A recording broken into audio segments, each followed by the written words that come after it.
talking? I'm talking. Oh. They're just eye candy.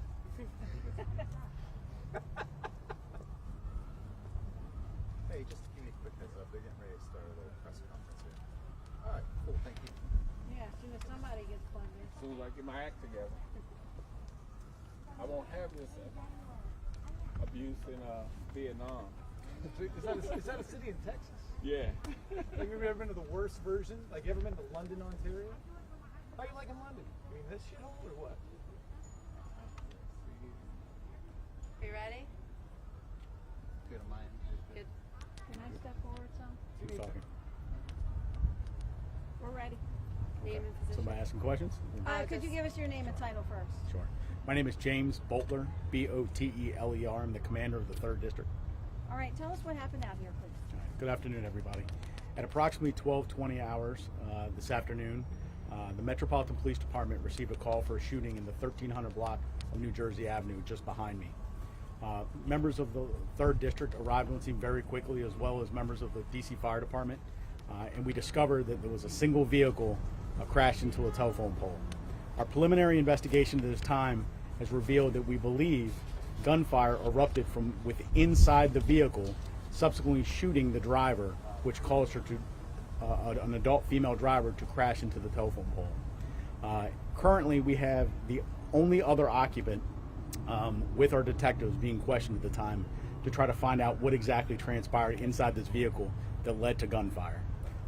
At this time, we have no information that would lead us to believe there was an existential threat to the community and or the school nearby, and because of that, no lockdowns have been put in place. We believe at this time that this is self-contained to what happened inside this vehicle while traveling through our district. You were able to recover a gun, correct? Yes, ma'am. So currently, as you see behind me, there are detectives and members of our forensic science division that are processing the scene. But preliminarily, we do know that there is a firearm inside the vehicle present, as well as spent shell casings indicating that the gun was fired, or a gun was fired from inside the vehicle.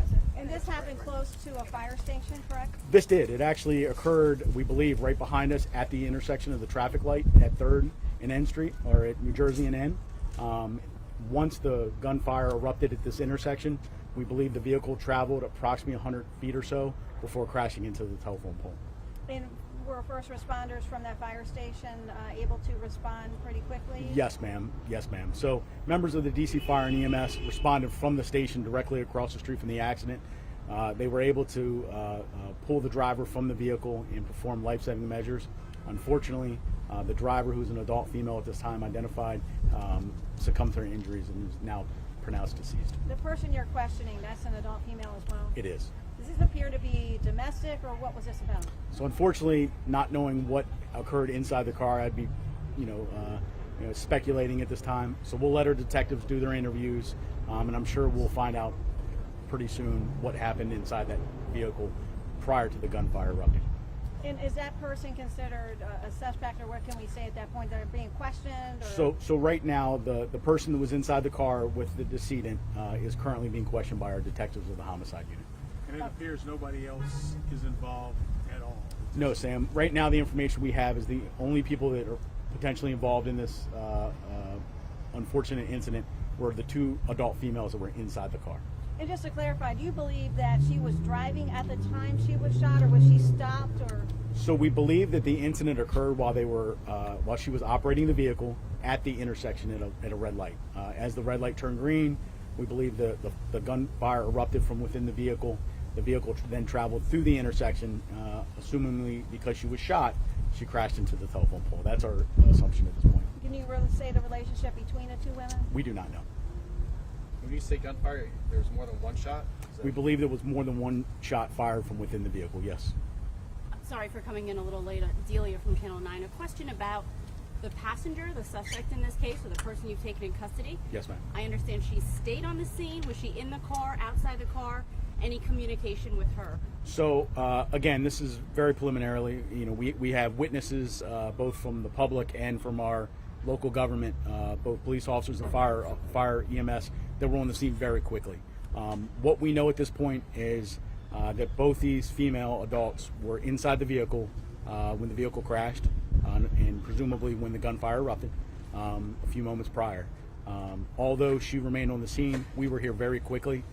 So I would be only speculating to say that the person did not really have enough time to leave the scene because we were here so quickly. And the weapon was recovered? Yes, there is a weapon recovered, observed inside the vehicle, as well as spent shell casings that would lead us to believe that gunfire erupted inside the vehicle. How long do you anticipate the road to be shut down to traffic? So we're currently, our detectives and our forensic science division is processing the scene. I would say a good estimate is probably at least another hour. Was she transported, or is that? Yes. something- So the victim was pronounced on scene by DC Fire and EMS, but however has since been transported to the medical examiner's office. No indication at this point if there was an argument, if witnesses heard any disruption with a car driving erratically? No. So right now, we know that the vehicle was at this intersection. Gunfire erupted. The vehicle left the intersection and crashed into a pole about 100 feet down the road. That's all we have at this point. We do know that, like I said, we have witnesses that make us believe that our theory is correct in this case, that happened to be in the area, didn't see anything out of the ordinary other than the vehicle sitting at the intersection at the red light, gunfire erupt, and then the crash. The other vehicle that was hit by a stray round, Yes. Is that vehicle still on the scene? Or it's So yeah, so we're processing that as well. We believe that that vehicle just happened to be next to the vehicle that was involved in this incident at the time the gunfire erupted. And as we all know, bullets don't have names or stops on them, right? They travel through metal, through cars, through windows. And fortunately for us, the driver of that vehicle was not injured as a result. Last question. Just to clarify that, so this other vehicle that was hit by gunfire, was that person also traveling through So here? that person was also sitting at the light waiting for the light to turn green to travel. New Jersey Avenue, as you know, is one of our main thoroughfares into and out of the 3rd Police District, into the northwest portion of our city. Very heavily traveled. We're very fortunate that nobody else was injured as a result of this. What side of the vehicle could you tell us that second car was hit? I can't at this time. Okay. Thank you. Thank you. Is Thank that you. car Thank still you. here? I'm sorry. Did you say if the car was still here? Yeah. Yes, it is. Thanks, Thank you. Thank you, guys. Thanks, everybody.